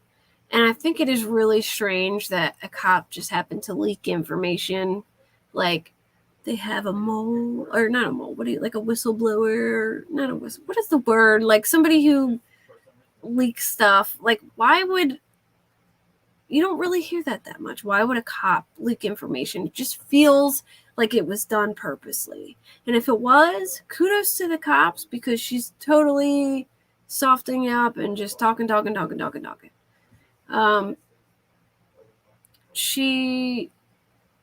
Here's another thing she said that was weird. All right, so apparently her mom sent her this money. She said that it was frozen by the police, and then eventually they unfroze the money and they gave it to her. But that didn't make sense to me, because the police also said that they had no idea where that money was or what she did with it. So that was really shady to me. Like, that just, I don't know, that rubbed me the wrong way. I felt like maybe she was lying about that. Am I missing anything important, Parker? I feel like. Oh, yeah. She threatened somebody's. She was like, it was the most bizarre thing I've ever seen. She says right on the live, like, listen, Sandy so-and-so. I forget the girl's name, Sandy something. Listen, Sandy, if you want to have a family reunion, we can have a family reunion. You can come out here and tell me to your face, whatever. I don't know. She like threatened her life on the YouTube channel, and like just out of nowhere, just got all her aunt. Okay, she got all like crazy and badass and just called this woman out and threatened her. And then 2 minutes later, she starts like crying and being all sad. And then they were like, see, look at this poor woman. How could she be a murderer? She's so sweet. I'm like, what do you mean she's so sweet? She literally just threatened some chick on YouTube a minute ago. Like, did you guys forget that? Like, she's very, you can tell like, I felt like I seen like 5 different personalities in one interview.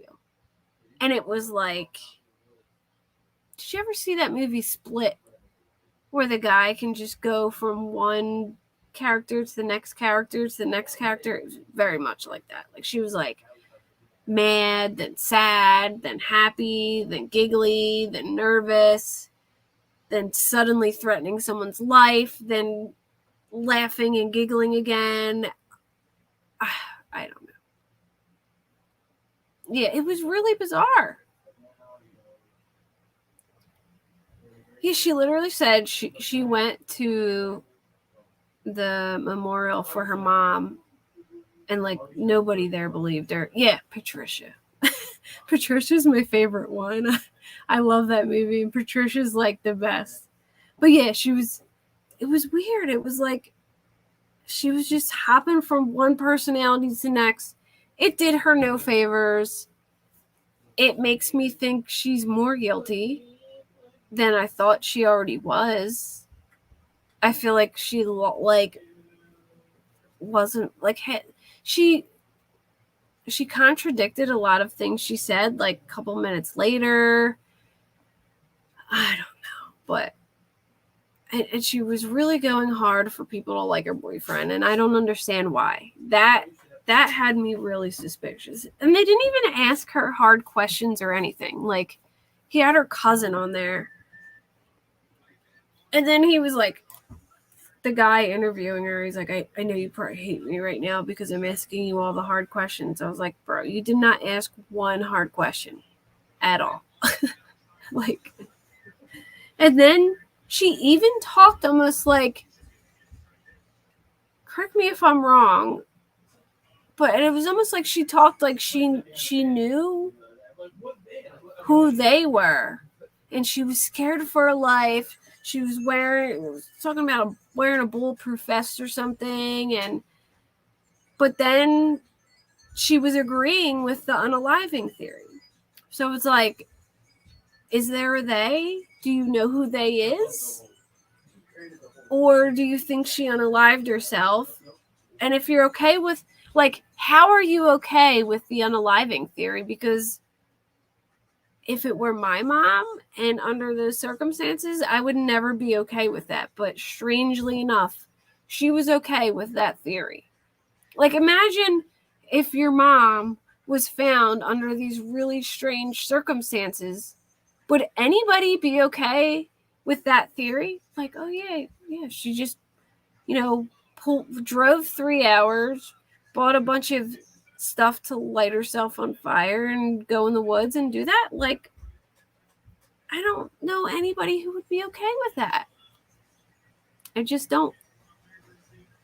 And she was strangely okay with it. Her brother is not okay with it. He's convinced she was murdered. So she just, if you want to watch it, what is it? What was the channel called? Like Crime on the Record or something like that? Let me find it. I'll show you guys the link if you guys want to watch it. But yeah, she definitely has like multiple personality, bipolar, whatever. And she could not stop. When I tell you, I couldn't watch it. I had to minimize it because she was so all over the place. Like, just, I don't know what she was doing with her hair. She was flipping it this way, flipping it that way. If you just like put it behind your ears every once in a while, that's fine. But it was like constant. It was the strangest thing I've ever seen in my life. I could play like a clip for you towards the end if you guys want to see how bad it was. I'll play a little bit of it. Hopefully they don't strike me. You played it, Parker. You didn't get in trouble. I'll try and make it full screen, but sometimes when I do a full screen, it gets a little wonky because Dave's playing God of War Ragnarok right now. So I'll try, though. Especially if I'm doing it a little fast. Hey everyone, and welcome to a special episode of Crime on the Record. Not just lose a mother, but in a way that amazing potato topper that was about 90% butter. And anyway, so the typical Southern recipe and everything, right? Yes, cardiac arrest. But she was just full of life, and she I've struggled a lot in my life, obviously, but I've had tragedy in my life, and my mom was just always there, to say, baby, she always had the right things to say. She let me know that I wasn't alone in this world, and she just validated me all the time, Yeah. But anyway, okay. Yeah. Well, and I sent some pictures to her last night that my mom sent me, and I definitely think her, like, this is what I think. I think her boyfriend was the actual perp, in that she was at home, waiting for him to send this Venmo or whatever. Like, I think they both were involved, but he was directly involved. And she really goes hard for her boyfriend. Like, she just keeps saying, like, Andrew's really a nice guy. He's the only one who's been there for me. Like, she's really pushing for the public to like Andrew. And it's strange.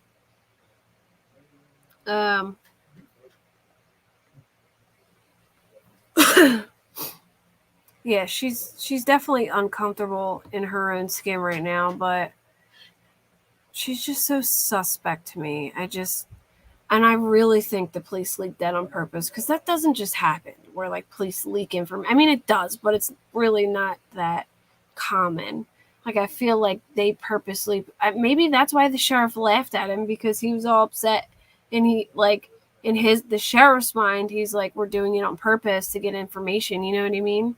Or maybe even Jeffrey knows and he's going along with their scheme, I don't know. But I think they purposely leaked that information to relax her and Andrew and think that they're cleared and they got nothing to worry about. And then they'll go chit-chat here, chit-chat there, and say too much. And that's exactly what they're doing. The second she thought that she was cleared, she was out there doing an interview.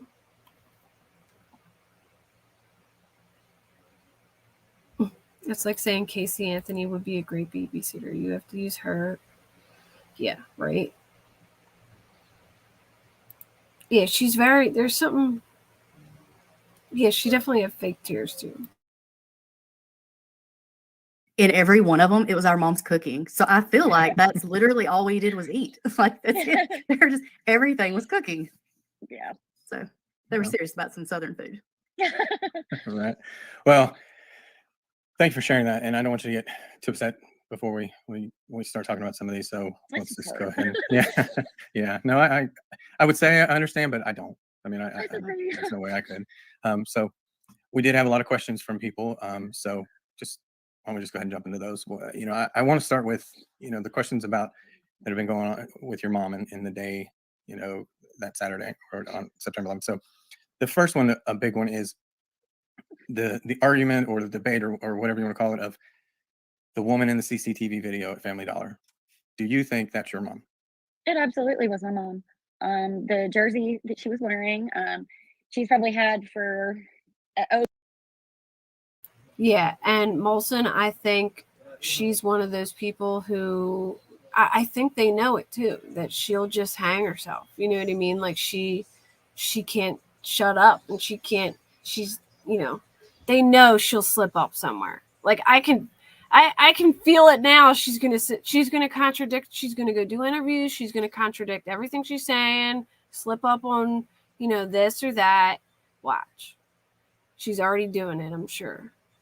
They're probably already finding inconsistencies compared to like what she originally told them and stuff. I bet you. Over a year. It was just something that she would throw on a game day. She worked through the week. Saturday was her day to go shopping. And I would assume that was why she was dressed that way. I know there's been some talk about people wearing white tights, but if I remember correctly, she had very Caucasian legs. So those are her white legs. My mom would never wear tights anyway. She would wear pantyhose, but never tights. Yeah. It's nonsense. But. So for those who say it's not her, I mean, you think it's definitely 100%. It's definitely my mom. If you know my mom and her body type, her hair, you would know it's my mom without a shadow of a doubt. She had texted my brother actually first, and then I had received I'm sure the whole world can go back and look, but the Venmo that I had received was at 3:17. Yeah, 3:17 p.m. But yeah, it was in that order. Okay. Now the Venmo is one of the biggest things and the biggest questions that we got. But I will tell everybody we're gonna skip that for a second because I want to just focus on that in a different section so that we can talk through that completely. So she messaged a brother first. I wonder what she messaged a brother. All right, Beatlemaniac. Thanks for coming, love. Thanks for all your help. And thanks for I think you sent me a super chat earlier. Thank you, girl. All right. And we're not trying to put it in the middle of this. So like I said, we'll talk about that in a bit. There isn't any record or anything that we've seen or read where she had sent anything to Steve. Do you have any idea why that may be? I'm definitely not gonna sit here and act like or say anything derogatory about my stepdad. He has been very supportive. He's listened to me. We've kind of cried together even. That I can answer. Well, at least he's been supportive of her, I guess. I do know that her children have always been the main focus in her lives and the two people that she loved the most. It's probably strange for him because so many people think she did it, And babe, if you have any questions, feel free to interrupt whenever. So police came out and initially said it was deliberate and intentional and led everybody to believe it was homicide. They later came back and kind of walked that back a little bit, saying that it may not have been murder. You've come out and said that you believe it was suicide, correct? Yes. Okay. And kind of if you don't mind, like what is leading you to that conclusion? I'm not. There are key intimate things. I just can't get behind that because of the literal message that she said, they won't let me go. How could anyone be okay with the theory of unaliving if your mom literally sent a message that said, they won't let me go? I mean, come on. If her mom sent a message and said, I'm sorry, I love you, here's $3,000, then yeah, okay, I could see it. But a message saying they won't let me go, like, no, I'm sorry, no, I can't get behind it. I cannot, will not, never. And how can she get behind it?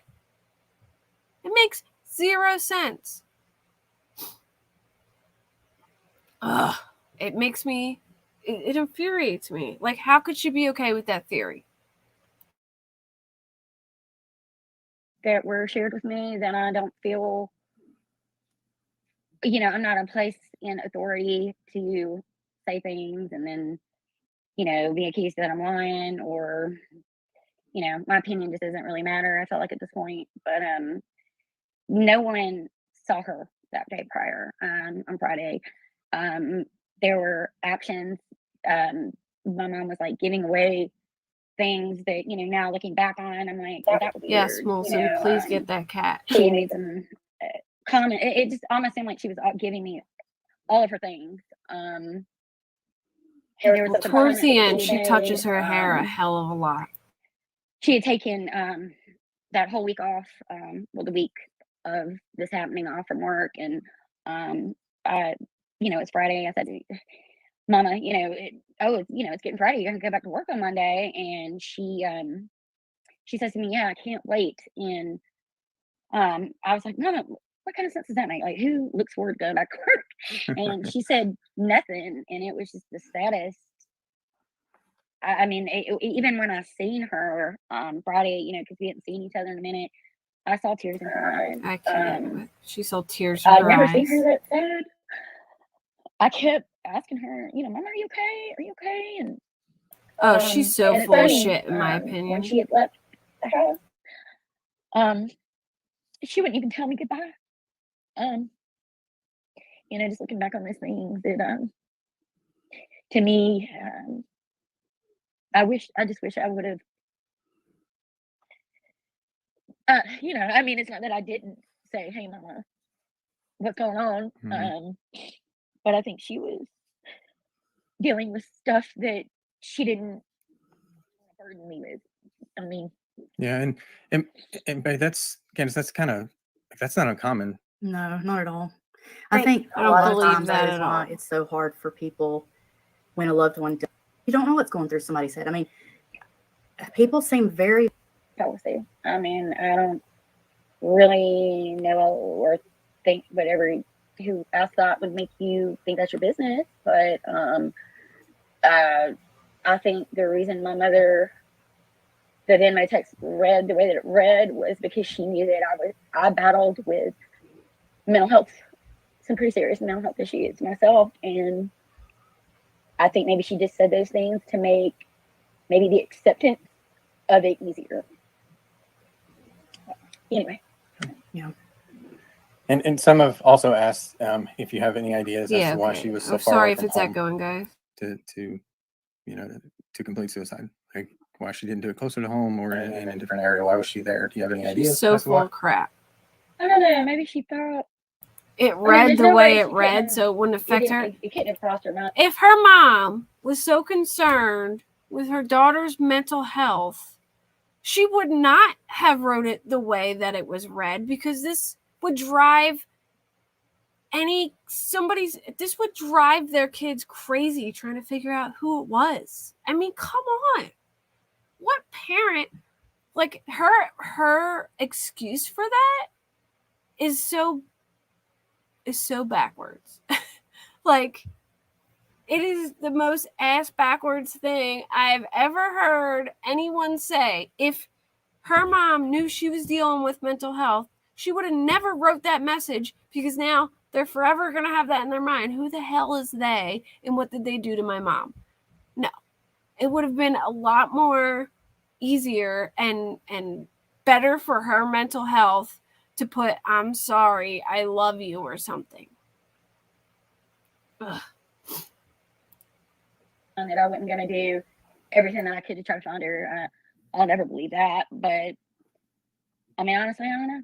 You know, for a lot of people, they don't want to ruin a place for somebody or a situation. So, you know, I wonder if it was that she thought, you know, if I do this here in my home or in our hometown, they're always going to associate this place with that. And it's going to be hard for them to interact around here, and people are going to talk about it. And I hear think about so it. too, And Parker. so she went far enough away that she thought it would stay private. Little did she know that it came about the way it did, that it blew up in the news. Unfortunately, She I would don't know. never have Never. left you being accused of this ever. My mom would be very ashamed Yes. of people that have cyberbullied me. She'd be all Here over she her grave goes right with the now. me. Watch. But anyway. Well, I'm going to ask you this question only because it was asked by a few people. Is your mom making meth in the forest? Oh my God, no. That one I actually laughed at. My mom's never done drugs a day in her life. Whoever said that and started that, you're a horrible person. I can't help that. But no, absolutely not. Who the hell asked that question? Come on, man. That's serious. Like, is this guy for real? I'm sorry, but I know, like, did people really want to hear that? I want to hear, like, serious questions. Not, was she making meth in the forest? I mean, at least he asked the Venmo one, but I feel like he could have went a little harder. Sorry, crime on the record, but I get it. Her cousin was there. You probably felt a little bit, you know, weird asking hard questions, but should have went a little hard on her. And sorry. I mean, she took the medication that was prescribed to her, but no. I didn't think so. I didn't think that was the thing, but yeah, people have asked, so I just wanted to make sure, because we did get a ton of questions, and we did our best to kind of put these together so that way we could get through as many as possible, but there were a lot, but I wanted to make sure, because that one was asked a few times, I want to make sure we cleared that up. I want to kind of go on to you on that day, the things that, right, that you did James? and that, but so we're going to get to Venmo in just a minute. I know that's probably what everybody wants to know, but the message was sent at 3:17 according to records. So when did you see it? It's about 5 o'clock. Here she starts to go with the face. Everybody, they want to know, like, why did it take you so long to see the message? I was, you know, I mean, as most of you all know, I'm so sorry. I got makeup in my eyes from crying. I was cleaning. I was steam cleaning my carpets. And I had stopped, you know, because me and my mom normally go back and forth all day. I was like, you know what? It's been a minute. I hadn't heard from her. And I don't know. I don't know. I just had some sort of feeling over me. I mean, to be completely honest, because it was weird. So, you know, I checked my phone and there was a message. And so there's some speculation about the timeline between when you saw the message and when the 911 call was made, and kind of some of the things that you did between those times, like going to look for her versus making the 911 call, or making the 911 call going to, you know, look for her. So, like, after you got that message, can you just kind of walk us through exactly, you know, what you did next? Well, first of all, I was in a complete state of terror, anger. I mean, I was a basket case because I didn't know what to think. I started. I'm going to fast forward a little bit because she has such an amazing job in Maryland and Georgia. Why was her mom? Yeah, her mom was Venmoing money constantly. And she moves back 2 days for 2 days, and then her mom goes missing. Yeah. Calling Steve over and over. My earbuds, they died. So I was like, you know, because neither one of us understood. And that's when we called the police. Sorry. Okay, so the phone call to 911 was made first, and then because there's some reports that you went to look for her at Ulta and Walmart. So from what I'm hearing, you're saying that you tried to get hold of Steve, you went to your mom's house, and then you called 911. So you weren't out searching for her for hours before you made the call? No. Okay. So I've listened to the 911 calls, and like, I will be honest, when I first heard of this case, I was on the side of that you did it, and I was there for a while. Just being honest with you. I get it. When I listened to the 911 calls, it didn't immediately change my mind. I thought, one, either that you were an amazing actress and like one of the most stone cold sociopaths ever, or that you were involved somehow, and that the gravity of what you had done, that those emotions were coming through in the 911 calls. Listening back to them several times, I don't obviously I don't think that anymore, but there are people that say those calls were scripted, like that you wrote them out and that you basically acted out. It sounded like in the calls that she was fishing for information to me. So kind of like, what's your thoughts when you hear that? You're a psychopath. There is something really wrong with this world. To try to pick apart, and I mean, this is cyberbullying on steroids.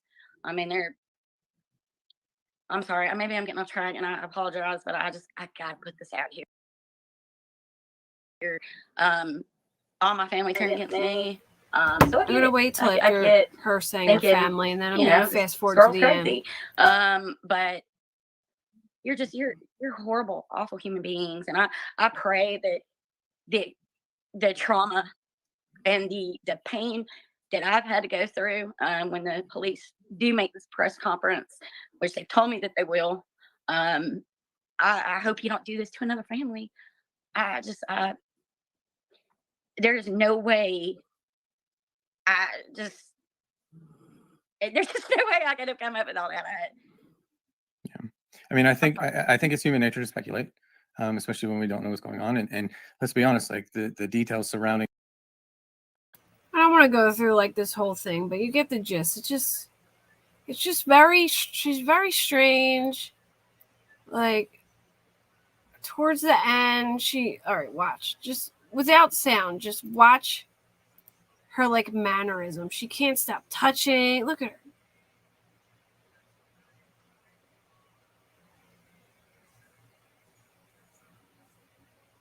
Like it was so hard for me to watch because she was moving so damn much. I was like literally, she's filling up my body language bingo card, right?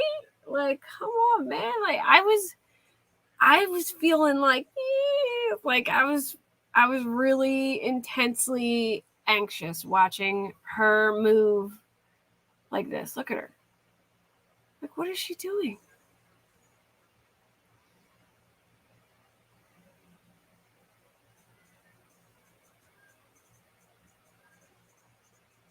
She's laughing, she's crying, then suddenly she gets mad and threatens someone, and then I'm telling you, I've never seen so many personalities come out in an interview.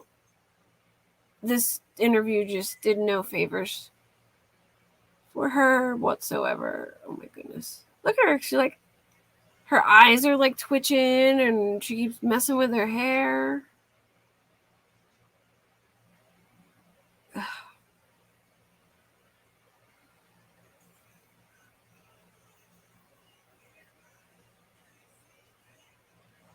I'm telling you, I think she went on camera because she wanted, like, she thought it would, do her favors.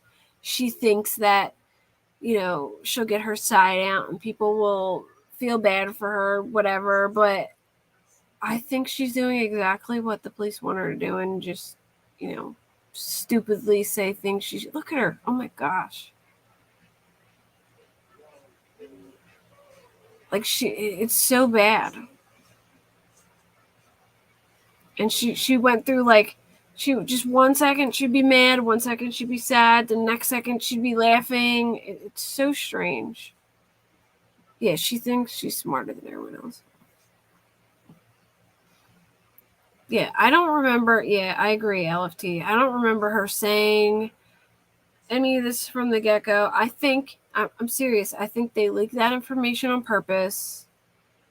And now she's doing exactly what they wanted her to do. Lighten up, think she's cleared, talk to this person, talk to that person, give different stories, you know. Ugh, it's hard to watch. I can't even play it because it's going to make me anxious. It's going to annoy me. But if you want to watch it, it's Crime on the Record. I mean, she does, even though they didn't ask a lot of hard questions, in my opinion, she does talk a lot, so. But I get it. Her cousin was there, and, you know, maybe he felt a little bad going hard on her. Crime on the Record, right? Okay. Here's their link. But yeah, I don't even know. I don't know what to make of it. I think she's even more guilty now. And I think this really shows the instability of her personality and how angry and just like she says, she even admits that she got in a lot of fights with, like, she was trying to make her boyfriend sound good and saying that a lot of the fights they got in was because of her and that she pops off. It's like, so, you know what I mean? Like, I just really think she gave me more reasons to think that she's involved. Yeah, it's definitely worth a watch. I just will caution you, if you get easily anxious from watching, like, you know, people be anxious, be careful. Good night, Mike. Thanks for coming. And guys, if you haven't subbed, make sure you sub to my channel and hit the all on the bell so you get notifications. And if anyone's not in my Discord, I'll share my Discord link if you guys want to come in and get notifications on there too. And we chat about cases and stuff. It does look like tweaking, Cheryl. It does. I will say that. It does.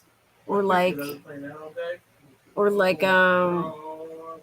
I wonder if she has like a, all right, so my mom is bipolar.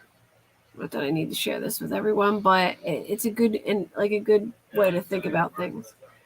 My mom is bipolar, and she also had, you know, dealt with drug addiction. And when she would do uppers, she would go into a drug-induced psychosis, and she would think people were trying to kill her, or she would make up schemes and things. And from what I've heard, she does, you know, she messes with drugs and stuff. I don't know if she still does, but she has in the past. Her boyfriend said that she spends all his money on drugs, stuff like that. So what if, you know, she's under some drug-induced psychosis and, you know, comes, you know, plan some shit out? I don't know. I mean, I've been clean for 21 years. That was definitely tweaking. Yeah, she's all over the place. Yeah. It's hard to watch. It was so uncomfortable. I literally just had to listen because I couldn't. It was so bad. Ugh. The more I think about it, gives me anxiety because she just couldn't sit still. She was either wobbling, hopping, you know, the hair, touching her face. Ugh. Like, that was bad. Yes, and congrats for being 21 years clean. That's a long time. Go, girl. It's a long time. All right. Well, I think I'm going to end it because it's been like 2 hours and I have to be up at like 6 o'clock in the morning. So I'm going to get my butt in bed. But once I get these memberships going, you know, I'll make some cool custom emojis and lizard stuff, some lizard emojis. And then I'm going to do a stream where we can work on making the background for my second channel because I'm going to make a lizard channel. I'm going to do it. Well, a lizard hot topic channel, just so I have, I can make lizard videos, and then when I want to go talk about anything that's not true crime, I can go over there and just do lives and talk about whatever I want. So I figured that would be a nice little, your son will be 21 next month. Nice. A long time. Well, we're proud of you, Lori. All right, guys. Well, thanks for hanging out with me. I'll probably be back Sunday night. I usually go live on Sunday night. Unless there's some like cool, wait, what's tonight? Today's Saturday. Tomorrow night, yeah. So tomorrow night. I'll probably be back tomorrow night. Unless there's some like major break in the case. Well, I can't go live in the afternoon tomorrow because I'll be at work. So yeah, tomorrow night. So keep an eye out, y'all. I'll see you tomorrow. Good night, everyone. Thanks, Melissa, man. You too. You too. I'll be at work all day, but thanks, Lori. Thanks for all your help. Thanks, friends, mods. Thank you for all your help. I appreciate it. And for all the super chats, thank you so much. I feel all the love. Thank you. I appreciate y'all so much. Good night.